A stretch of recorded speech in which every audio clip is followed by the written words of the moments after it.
limited transport, reconnaissance, troops and supply equipment transport. Meron din tayong tatlong iba-ibang tatlong ng helicopters. Ito yung reconnaissance helicopter platoon.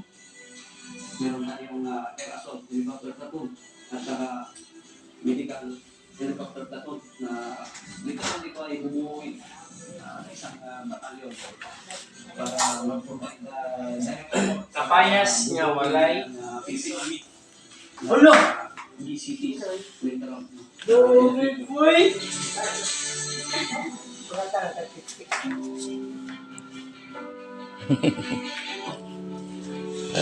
Wiley so pet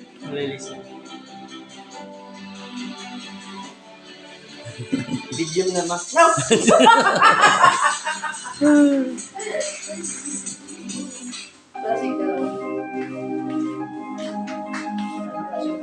noong taong 1970 na kung saan ang Philippine National Guard ay bumuo ng isang section ng aviation section purposely to conduct security operation on behalf sa Philippine National Guard at saka sa Philippine Army.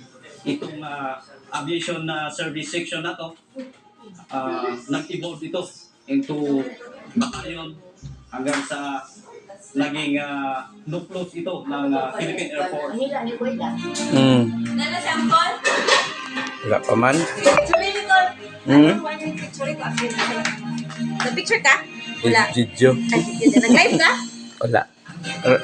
May live sa kung kwan? Sa kung Facebook? Wala. 1941 na umatake ang pwersa ng Hapon sa Pearl Harbor at ang pagsalakay ng Pilipinas ay nagsimulang pagkalipas ng 10 oras ng enkwentro. Ito ang kauna-unang laban ng ating bansa sa Indo-Pilipinas kung saan marami sa kasunduan ng mga buwis ng buhay na protektahan ng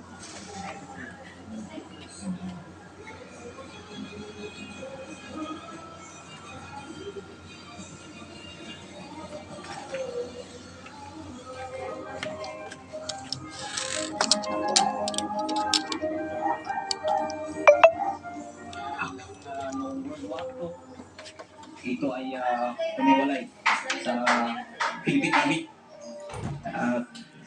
After 30 years after Second World War, na-realize ng Army na kailangan niya ng sariling so, noong 1978, binuo ang Army Aviation Battalion. Mostly to provide transportation frontline.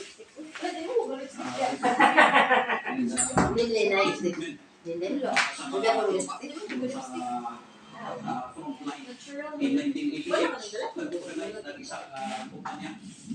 Ito yung Aerospace Company na naging aviation na Army Aviation Battalion sometime 1997. And naging regular unit ng Armored Division. Ito yung Armored Division ngayon. Lang. Master Chef, oh? hi guys welcome to my vlog hi vlog welcome to my guys So may napit. kung na lang gitaan panit pero di sure dugyot ba di naman sige pangkuhan sa dalalan ng panit Wiley so nakapayas na. Kuha man nakapayas mukbo man na yan. bubo na po dad may gawas Oo. Sunod, mag-printing t-shirt naman may hotel sa Giplana ng mobile next year. Para na, nag-t-shirt tayo. So, kanima, nagbubuho ba? Mag-aani? Ano nakapicture na nagbubuho ka? Magwapa ka din, kay hosting ba? Kubat ka hubo-hubo. Pag-ilay.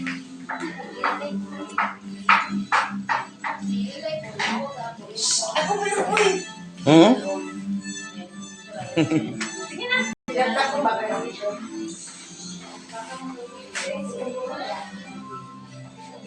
Ina na ngayon,